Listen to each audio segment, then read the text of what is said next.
Hello everyone, academics for CSE YouTube channel पर आप सभी का स्वागत है।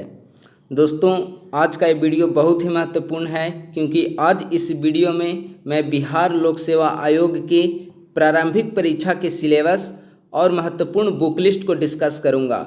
जैसा कि आप लोग जानते हैं कि अब 66वीं बीपीएससी की विज्ञप्ति कुछ ही दिनों में आने वाली है, तो इसीलिए यह अनिवार्य हो जाता है कि बीपीएससी प्रारंभिक परीक्षा की सिलेबस और महत्वपूर्ण बुक लिस्ट को समझा जाए, जाना जाए, ताकि प्रीलिम्स को आसानी से क्वालिफाई कर सकें। तो आइए दोस्तों, सबसे पहले देखते हैं कि बीपीएससी प्रीलिम्स परीक्षा जो है इसके बारे में कुछ महत्वपूर्ण तथ्यों को देखते हैं। सबसे पहले तो ये जानिए कि बीपीएससी का जो प्रीलिम्स एग्ज़ाम है वह 150 मार्क्स का होता है। वह उसमें 150 क्वेश्चंस भी होते हैं और 150 मार्क्स का वो होता है एग्ज़ाम, ठीक है। यानी कि 1 क्वेश्चन 1 मार्क्स का होता है, तो 150 क्वेश्चन हो गए, वह 150 मार्क्स के हो गए, ठीक है। तो एक क्वेश्चन का 1 मार्क्स आपको मिलेगा और इसमें कोई निगेटिव मार्किंग नहीं है। अगर आप 150 में 120 सही करते हैं, 30 गलत करते हैं, तो 120 मार्क्स आपको मिलेंगे। गलत जो 30 हुए उसका कोई निगेटिव मार्किंग नहीं होगी। जितने प्रश्न आपके सही होंगे वे आपके उतने मार्क्स आएंगे। टाइम ड्यूरेशन जो है वह 2 आवर का है, यानी कि 2 आवर 120 मिनट्स में आपको 150 क्वेश्चंस को सॉल्व करने हैं। तो समय की थोड़ा पे यहाँ पे कमी हो जाती है, तो अगर आप पहले से ही प्रीलिम्स सिलेबस और बुक लिस्ट को ध्यान में रखकर आप तैयारी करेंगे तो ये जो समय है वो आपको ईजिली आप इसे टैकल कर सकते हैं। तो कुल मिलाकर प्रीलिम्स एग्ज़ाम में 150 क्वेश्चंस आएंगे और 150 मार्क्स के एग्ज़ाम होंगे, यानी कि 1 क्वेश्चन 1 मार्क्स का एग्ज़ाम होगा। 2 घंटे आपको समय मिलेंगे और इसमें कोई निगेटिव मार्किंग नहीं है। लेकिन एक महत्वपूर्ण बात यह है प्रीलिम्स एग्ज़ाम में कि अमूमन जब आप किसी एसएससी या रेलवे वगैरह का एग्ज़ाम देते हैं तो वहाँ पर किसी प्रश्न के 4 विकल्प होते हैं, ठीक है। लेकिन बीपीएससी प्रीलिम्स में 5 विकल्प होते हैं। किसी भी प्रश्न के 5 विकल्प पूछे जाते हैं।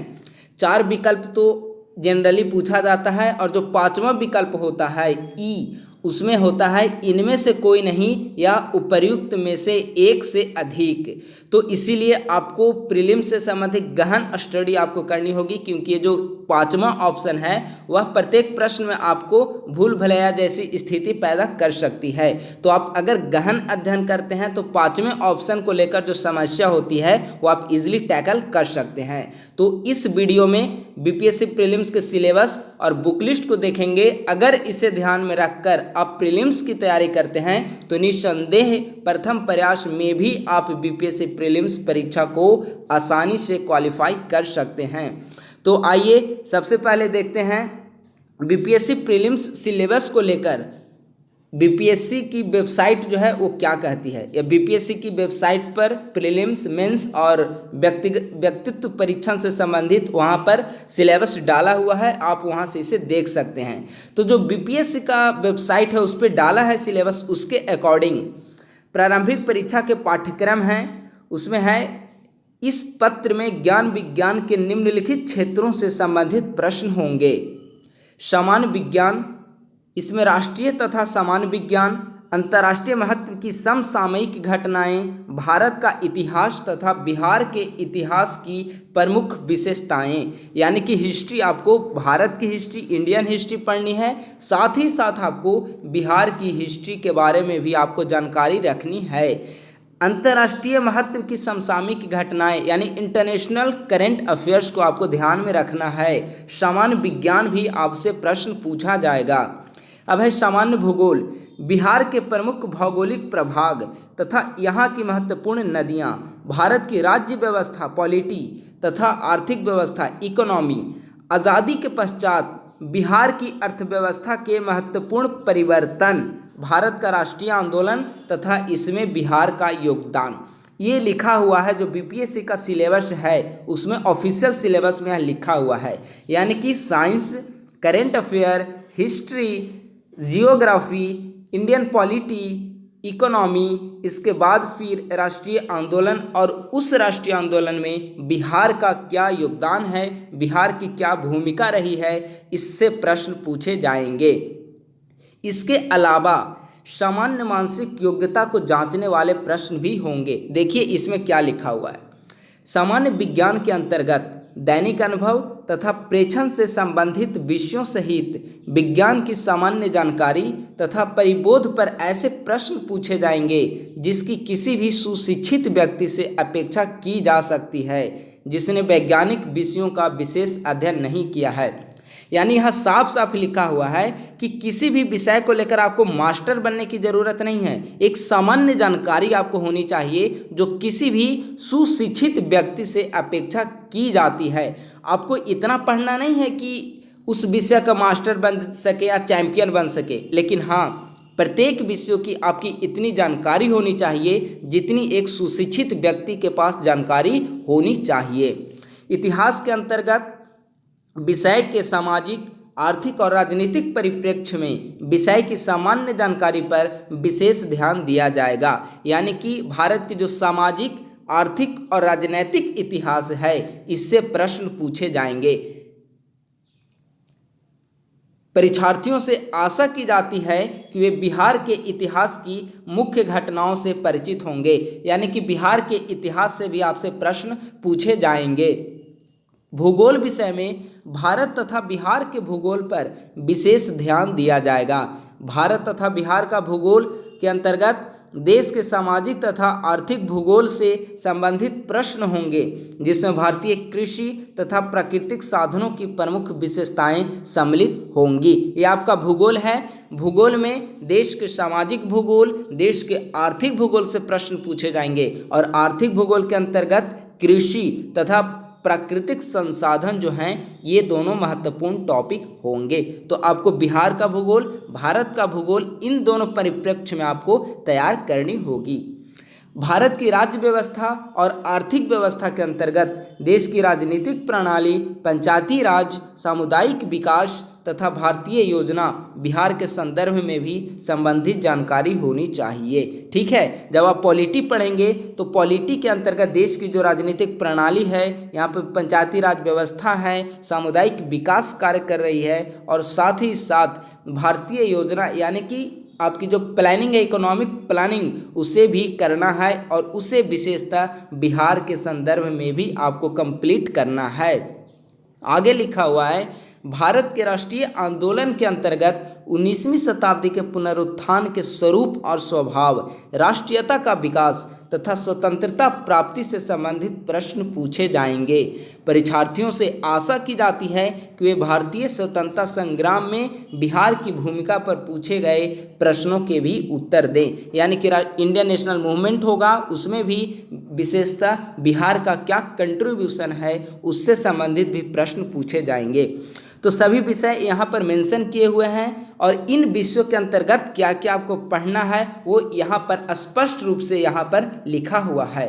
और आप जितना सिलेबस में मेंशन किया हुआ है उन सभी बिंदुओं को का ही अध्ययन करें, क्योंकि ज़्यादा पढ़ने से फ़ायदा नहीं है। क्योंकि प्रीलिम्स का सिलेबस यहाँ पर दिया हुआ है, लास्ट ईयर का क्वेश्चन पेपर आप देखिए और लास्ट ईयर के क्वेश्चन पेपर के अकॉर्डिंग आप अपनी स्ट्रेटजी बनाइए। क्योंकि प्रीलिम्स जो है एग्ज़ाम बीपीएससी की, वो एक खास स्ट्रेटजी के तहत आप इसे इजीली क्वालिफाई कर सकते हैं।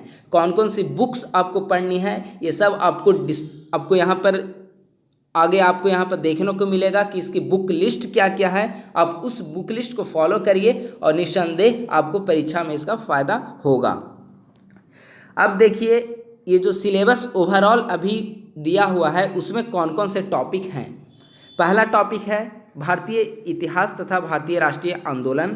दूसरा है राजनीतिक व्यवस्था यानी Indian polity, geography, economy, science, मानसिक योग्यता परीक्षा। इससे 10 प्रश्न हर एग्जाम में होता है। मानसिक योग्यता परीक्षा मतलब 1-2 रीजनिंग होंगे, बाकी मैथ्स के क्वेश्चन पूछे जाएंगे।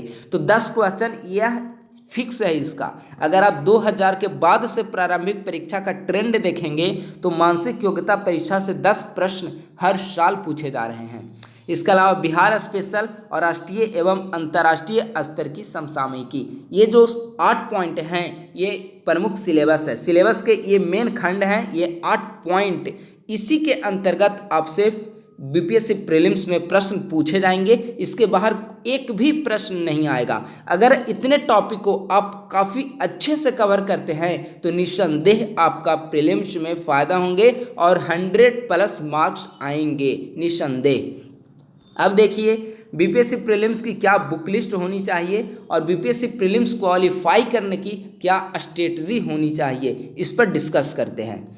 तो दोस्तों अगर इसकी बुक लिस्ट को देखें तो किसी भी जो सिविल सर्विसेज एग्ज़ाम है उसको क्वालिफाई करने के लिए एनसीईआरटी काफ़ी बेसिक चीज़ है। एनसीईआरटी इसीलिए नहीं कहा जाता है कि एनसीईआरटी से ही प्रश्न पूछे जाते हैं, लेकिन चूंकि एनसीईआरटी बुक्स में जो टेक्स्ट बुक है एनसीईआरटी की, उसमें किसी भी टॉपिक को काफ़ी इजी तरीके से इजीली वे में वहाँ पर डिफाइन किया हुआ है और उसकी हिस्टोरिकल बैकग्राउंड वगैरह वहाँ पर इजीली दिया हुआ है। तो आपको बुक लिस्ट में सबसे पहले एनसीईआरटी को आपको प्रेफर करनी होगी। अब एनसीईआरटी अक्सर आप वीडियोस देखते होंगे या फिर टॉपर्स का इंटरव्यू वगैरह देखते होंगे, तो वो कहते हैं कि 6th क्लास से लेकर 12th क्लास तक की एनसीईआरटी को कवर करनी है। तो अगर कुछ विषय जो आपका वीक है उसके लिए आप इतना कवर कर सकते हैं, लेकिन जो आपका ऑप्शनल पेपर है या फिर जो आपका स्ट्रॉन्ग सब्जेक्ट है तो उसे 6th से 12th तक एनसीईआरटी पढ़ने की ज़रूरत नहीं है। आप 9th से 12th तक की एनसीईआरटी बुक्स को भी फॉलो कर सकते हैं। तो बुक लिस्ट को देखिए, सबसे पहले हिस्ट्री को देखते हैं। हिस्ट्री में 3 पार्ट होते हैं, एंशिएंट, मेडिएवल एंड मॉडर्न। तो एंशिएंट हिस्ट्री के लिए रामशरण शर्मा क्लास 9th की एनसीईआरटी बुक है, आप इसे फॉलो कर सकते हैं, ओल्ड एनसीईआरटी बुक है। मध्यकालीन सतीश झा, आधुनिक बिपिन चंद्रा या स्पेक्ट्रम जो कि राजीव अहीर के द्वारा लिखी गई है, यह बहुत ही महत्वपूर्ण है और किसी भी एग्जाम के लिए एक रामबाण की तरह ये बुक है।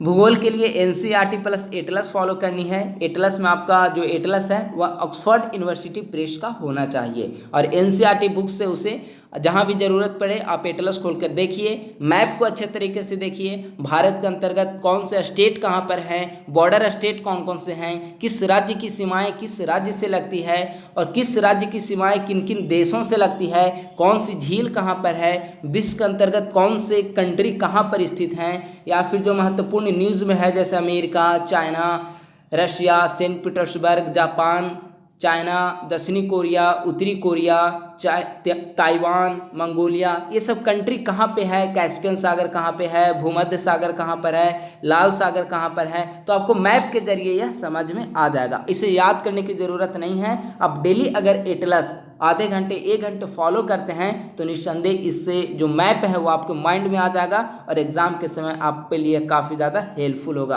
तो भूगोल के लिए एनसीईआरटी और ऑक्सफोर्ड यूनिवर्सिटी प्रेस की एटलस यूज कर सकते हैं।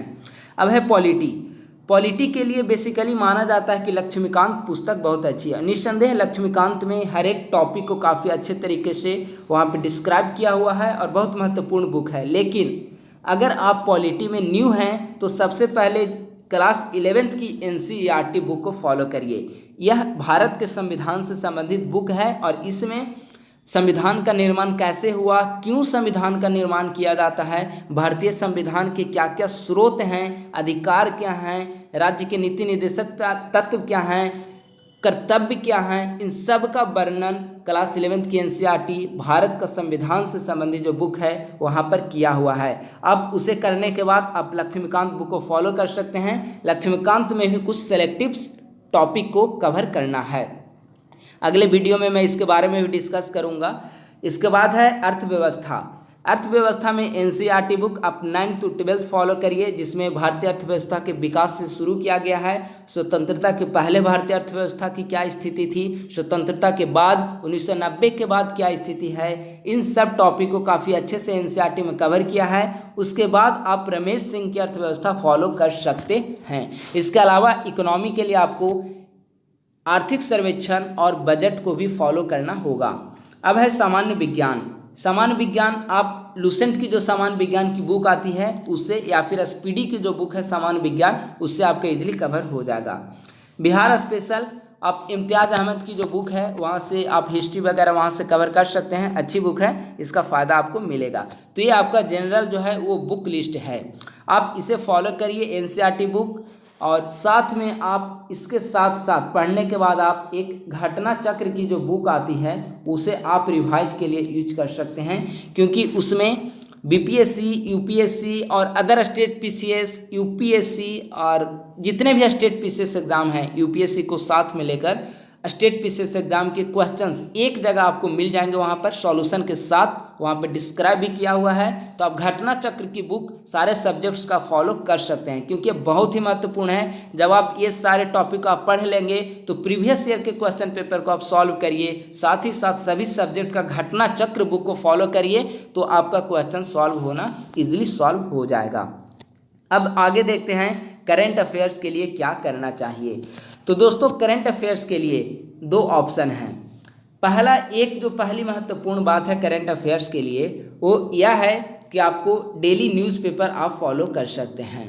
डेली न्यूज़पेपर आप फॉलो करिए, और न्यूज़पेपर के अंतर्गत आप जनसत्ता को फॉलो कर सकते हैं, या हिंदुस्तान, दैनिक जागरण, ये सब बहुत अच्छी पेपर है। यहाँ पर आप जो भी बिहार स्पेशल चीज़ यहाँ पे आ रही है, जो भी बिहार स्पेशल न्यूज़ हैं, या फिर कोई भी लगता है कि बहुत महत्वपूर्ण करंट अफेयर है, एग्जाम में पूछा जा सकता है, तो आप इसके लिए एक फ्रेश नोट्स बना लीजिए। 1 मंथ का A4 साइज का पेज उठाइए और 1 मंथ का एक जगह लिखिए। जैसे कि A4 साइज का पेज लीजिए, 15-16 पेज उठा लीजिए, उसे स्टेपल से पिनअप कर लीजिए, और वो 1 मंथ का आपका वहाँ पर जीके हो गए।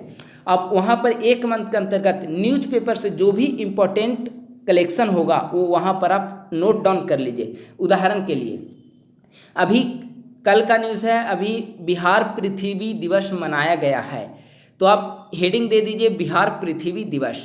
लिखिए बिहार पृथ्वी दिवस कब मनाया जाता है। पहला पॉइंट 9 अगस्त को मनाया जाता है। दूसरा पॉइंट, बिहार पृथ्वी दिवस के अवसर पर इस बार बिहार में क्या खास योजनाएं की गई। जैसे बिहार ने मिशन 2.51 करोड़ लॉन्च किया था, यानी कि बिहार सरकार का टारगेट था कि बिहार पृथ्वी दिवस यानी 9 अगस्त से पहले पूरे बिहार में 2.5 करोड़ पौधारोपण किया जाएगा। तो आप लिखिए मिशन 2.51 करोड़ पौधारोपण, लेकिन टारगेट से बहुत ज़्यादा हमने अचीव किया है, लगभग 3.5 करोड़ पौधारोपण किया गया है। तो आप थर्ड पॉइंट लिखिए बिहार पृथ्वी दिवस के अवसर तक 3.5 करोड़ पौधारोपण का टारगेट लक्ष्य पूरा किया गया। तो ऐसे आप पॉइंट्स से नोट्स बनाते हैं तो एग्जाम के समय आपको रिवीजन होंगे, और ये सब जो कुछ इंपॉर्टेंट न्यूज़ होते हैं जो आपको मैगजीन में नहीं मिलेंगे, आपको न्यूज़पेपर से ही कवर करना होगा। और इसके साथ ही मेरा जो करंट अफेयर का जो वीडियो आता है, सीरीज आता है, उसे आप लगातार फॉलो करें, क्योंकि उसमें खास स्पेशल क्वेश्चन ही दिए रहते हैं जो किसी मैगजीन में आपको नहीं मिलेंगे। तो 10 क्वेश्चन ही होते हैं, 15 क्वेश्चन ही आते हैं वीकली, लेकिन वो ऐसे प्रश्न होते हैं जो किसी भी मैगजीन में नहीं मिलेंगे और सारे न्यूज़पेपर के इंपॉर्टेंट कलेक्शन के होते हैं। तो इसीलिए आप उसे ईजिली फॉलो कर सकते हैं। करंट अफेयर के लिए जो दूसरा है, एक तो आप डेली न्यूज, ये डेली स्तर का आपका काम करना होगा। जो दूसरा इंपॉर्टेंट काम आपको करना है वह आपको मैगजीन को लेकर है। आप मंथली मैगजीन के रूप में प्रतियोगिता दर्पण पीडी को फॉलो कर सकते हैं। यह बहुत ही महत्वपूर्ण मैगजीन है, खासकर स्टेट पीसीएस का जो एग्जाम होता है उसके लिए। तो ये आपका करंट अफेयर की स्ट्रेटजी हो गई। दोस्तों, अब आज की इस वीडियो में हमने करंट अफेयर जो भी बुक लिस्ट हैं, चाहे बीपीएससी प्रीलिम्स का किसी भी सब्जेक्ट का हो, करंट अफेयर टॉपिक को डिस्कस किया है, बीपीएससी प्रीलिम्स की सिलेबस को डिस्कस किया है, और अगले वीडियो में बीपीएससी प्रीलिम्स को लेकर क्या खास स्ट्रेटजी अपनानी चाहिए ताकि बीपीएससी प्रीलिम्स को इजीली क्वालिफाई कर सकें, इस टिप्स से संबंधित कुछ महत्वपूर्ण टॉपिक्स पर चर्चा करूंगा। मैं आपके सामने आपको ये दिखाऊंगा कि किस सब्जेक्ट से कितने प्रश्न पूछे जा रहे हैं, और यही ट्रेंड रहा तो 66वीं बीपीएससी प्रारंभिक परीक्षा में क्या नया होगा, क्या नया होने वाला है, किस विषय से कितने प्रश्न आएंगे और किस विषय पर कितनी जोर देनी है। साथ ही लास्ट प्रीवियस ईयर की कट ऑफ को भी डिस्कस करेंगे ताकि आगे की रणनीति को तैयार किया जाए और इजीली 66वीं बीपीएससी प्रारंभिक परीक्षा को टैकल किया जा सके, उसे क्वालिफाई किया जा सके। तो दोस्तों, आज के वीडियो में बस इतना ही, और हमारी अगली वीडियो के लिए आप लोग तैयार रहें। उसमें बीपीएससी 66वीं बीपीएससी को क्रैक करने संबंधी कुछ महत्वपूर्ण स्ट्रेटजी पर मैं आप लोगों के साथ चर्चा करूंगा। दोस्तों, बहुत बहुत धन्यवाद। अगर आपके वीडियो हमारी पसंद आई हो तो लाइक, सब्सक्राइब और शेयर करना ना भूलें। अपने दोस्तों के साथ इसे आज ही शेयर करें और बने रहें हमारे academics for CSE YouTube channel पे। मैं शीघ्र ही एक नए वीडियो एवं एक नए महत्वपूर्ण टॉपिक के साथ आपसे जुड़ने की कोशिश करूँगा। धन्यवाद।